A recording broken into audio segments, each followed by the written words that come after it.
الله أكبر. الحمد لله رب العالمين الرحمن الرحيم مالك يوم الدين إياك نعبد وإياك نستعين اهدنا الصراط المستقيم صراط الذين أنعمت عليهم غير المغضوب عليهم ولا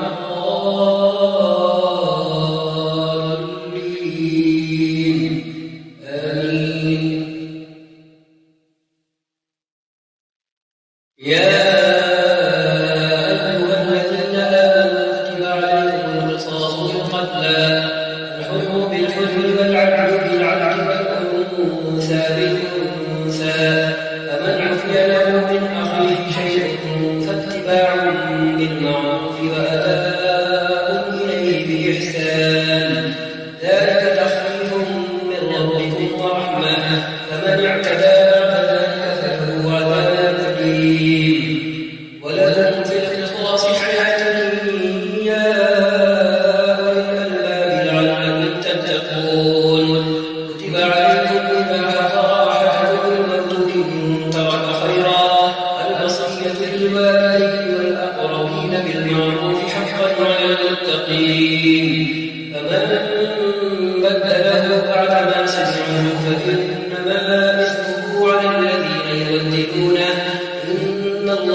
بالباطل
وتدلوا بها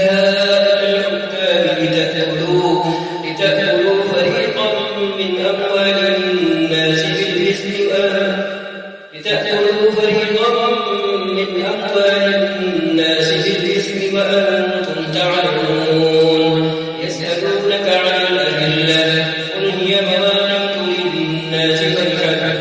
وليس البر بأن تأتوا البيوت من ظهورها ولكن البر من اتقى وأتوا البيوت من أبوابها فاتقوا الله لعلكم تفلحون وقاتلوا في سبيل الله الذين يقاتلونكم ولا تعتدوا إن الله لا يحب المعتدين وقتلوهم حيث ثقفتموهم وأخرجوهم من حيث أخرجوكم والفتنة أشد من القتل ولا تقاتلوهم عند المسجد الحرام حتى يقاتلوكم فيه فإن قاتلوكم فاقتلوهم كذلك جزاء الكافرين فإن انتهوا فإن الله غفور رحيم وقاتلوهم حتى لا تكون فتنة ويكون الدين لله فإن انتهوا فلا عدوان إلا على الظالمين الشهر الحرام بالشهر الحرام والحرمات قصاص فمن اعتدى عليكم فاعتدوا عليه بمثل ما اعتدى عليكم واتقوا الله واعلموا أن الله مع المتقين وأنفقوا في سبيل الله ولا تلقوا بأيديكم إلى التهلكة وأحسنوا إن الله يحب المحسنين الله أكبر الحمد لله رب العالمين الرحمن الرحيم مالك يوم الدين إياك نعبد وإياك نستعين اهدنا الصراط المستقيم صراط الذين أنعمت عليهم غير المغضوب عليهم ولا الضالين آمين وأتموا الحج والعمرة لله فإن أحصرتم فما استيسر من الهدي ولا تحلقوا رؤوسكم حتى يبلغ الهدي محله فمن كان منكم مريضا أو به أذى من رأسه ففدية من صيام أو صدقة أو نسك فإذا أمنتم فمن تمتع بالعمرة إلى الحج فما استيسر من الهدي فمن لم يجد فصيام 3 أيام في الحج وسبعة إذا رجعتم تلك 10 كاملة ذلك لمن لم يكن أهله حاضر المسجد الحرام واتقوا الله واعلموا أن الله شديد العقاب الحج أشهر معلومات فمن فرض فيهن الحج فلا رفث ولا فسوق ولا جدال في الحج وما تفعلوا من خير يعلمه الله وتزودوا فإن خير الزاد التقوى واتقون يا أولي الألباب ليس عليكم جناح أن تبتغوا فضلا من ربكم فإذا أفضتم من عرفات فاذكروا الله عند المشعر الحرام واذكروه كما هداكم وإن كنتم من قبله لمن الضالين ثم أفيضوا من حيث أفاض الناس واستغفروا الله إن الله غفور رحيم فإذا قضيتم مناسككم فاذكروا الله كذكركم آباءكم أو أشد ذكرا فمن الناس من يقول ربنا آتنا في الدنيا وما له في الآخرة من خلاق ومنهم من يقول ربنا آتنا في الدنيا حسنة وفي الآخرة حسنة وقنا عذاب النار أولئك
فحسبه جهنم ولبئس المهاد. ومن الناس من يشري نفسه ابتغاء مرضات الله والله رؤوف بالعباد. يا أيها الذين آمنوا ادخلوا في السلم كافة ولا تتبعوا خطوات الشيطان إنه لكم عدو مبين. فإن زللتم من بعد ما جاءكم البينات فاعلموا أن الله عزيز حكيم. هل ينظرون إلا أن يأتيهم الله في ظلل من الغمام والملائكة وقضي الأمر وإلى الله ترجع الأمور. الله أكبر. الحمد لله رب العالمين الرحمن الرحيم مالك يوم الدين إياك نعبد وإياك نستعين اهدنا الصراط المستقيم صراط الذين أنعمت عليهم غير المغضوب عليهم ولا الضالين. آمين. سل بني إسرائيل كما آتيناهم من آية بينة ومن يبدل نعمة الله من بعد ما جاءته فإن الله شديد العقاب. زين للذين كفروا الحياة الدنيا ويسخرون من الذين آمنوا والذين اتقوا فوقهم يوم القيامة والله يرزق من يشاء بغير حساب. كان الناس أمة واحدة فبعث الله النبيين مبشرين ومنذرين وأنزل معهم الكتاب بالحق ليحكم بين الناس فيما اختلفوا فيه وما اختلف فيه من الذين أوتوه من بعد ما جاءتهم البينات بغيا بينهم فهدى الله الذين آمنوا بما اختلفوا فيه من الحق بإذنه والله يهدي من يشاء إلى صراط مستقيم. أم حسبتم أن تدخلوا الجنة ولما يأتكم مثل الذين خلوا من قبلكم مستهم البأساء والضراء وزلزلوا حتى يقول الرسول والذين آمنوا معه متى نصر الله ألا إن نصر الله قريب. يسألونك ماذا ينفقون قل ما أنفقتم من خير فللوالدين والأقربين واليتامى والمساكين وابن السبيل وما تفعلوا من خير فإن الله به عليم. وما تفعلوا من خير فإن الله به عليم. كتب عليكم القتال وهو كره لكم وعسى أن تكرهوا شيئا وهو خير لكم وعسى أن تحبوا شيئا وهو شر لكم والله يعلم وأنتم لا تعلمون. والله يعلم وأنتم لا تعلمون. يسألونك عن الشهر الحرام قتال فيه وقتال فيه كبير وصد عن سبيل الله وكفر به والمسجد الحرام والإخراج أهله منه أكبر عند الله والفتنة أكبر من القتل ولا يزالون يقاتلونكم حتى يردوكم عن دينكم إن استطاعوا ومن يرتد منكم عن دينه فيكفر وكافر فأولئك حبطت أعمالهم في الدنيا والآخرة وأولئك أصحاب النار هم فيها خالدون. إن الذين آمنوا والذين هاجروا وجاهدوا في سبيل الله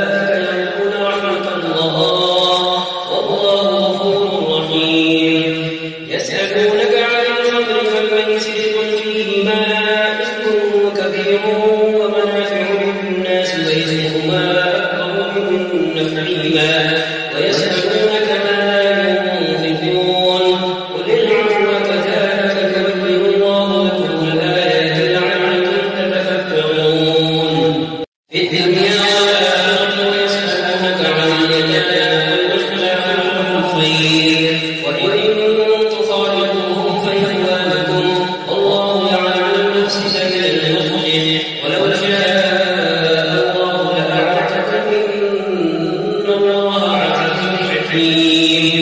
ولا تنكحوا المشركات حتى يؤمنن ولا مؤمنة خير من مشركة ولو أعجبتكم ولا تنكحوا المشركين حتى يؤمنوا ولعبد مؤمن خير من مشرك ولو أعجبكم أولئك يدعون إلى النار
نسائكم أكننتم في أنفسكم ولا جناح عليكم فيما عرضتم به من خطبة النساء أو أكننتم في أنفسكم علم الله أنكم ستذكرونهن ولكن لا تواعدوهن سرا إلا أن تقولوا قولا معروفا ولا تعزموا عقدة النكاح حتى يبلغ الكتاب أجله واعلموا أن الله يعلم ما في أنفسكم فاحذروه واعلموا أن الله غفور حليم لا جناح عليكم إن طلقتم النساء أن تمسوهن أو تفرضوا لهن فريضة ومتعوهن على الموسع قدره وعلى المقتر قدره متاعا بالمعروف حقا على المحسنين وإن طلقتموهن من قبل أن تمسوهن وقد فرضتم لهن فريضة فنصف ما فرضتم إلا أن يعفون أو يعفو الذي بيده عقدة النكاح وأن تعفوا أقرب للتقوى ولا تنسوا الفضل بينكم إن الله بما تعملون بصير حافظوا على الصلوات والصلاة وقوموا لله قانتين فإن خفتم فرجالا أو ركبانا فإذا أمنتم فاذكروا الله كما علمكم ما لم تكونوا تعلمون والذين يتوفون منكم ويذرون أزواجا وصية لأزواجهم متاعا إلى الحول غير إخراج فإن خرجن فلا جناح عليهم فيما فعلن في أنفسهن من معروف والله عزيز حكيم وللمطلقات متاع بالمعروف حقا على المتقين وللمطلقات متاع بالمعروف حقا على المتقين كذلك يبين الله لكم آياته لعلكم تعقلون الله أكبر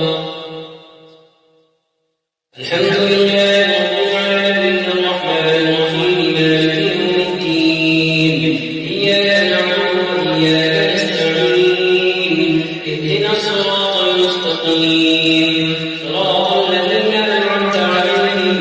غير المغضوب عليهم ولا الضالين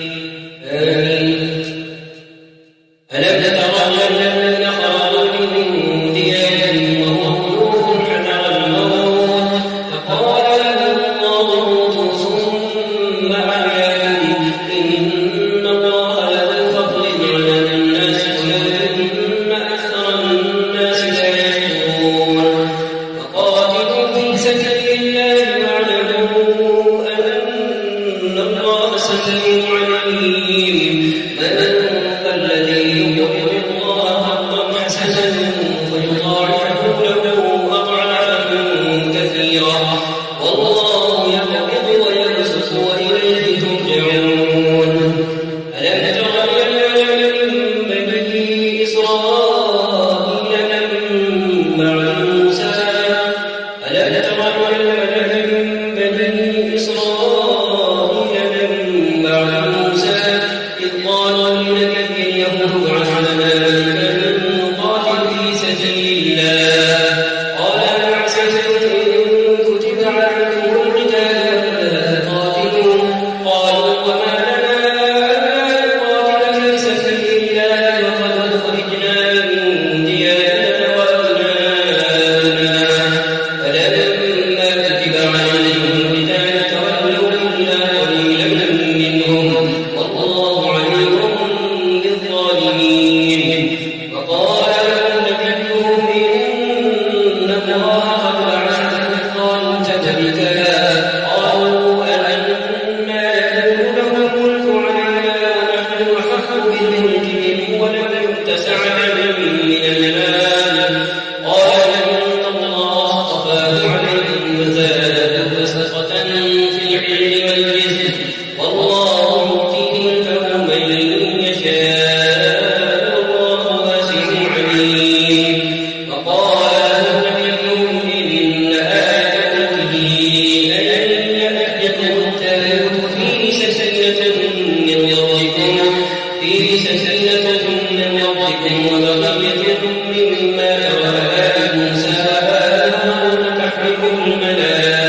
وإنك لمن المرسلين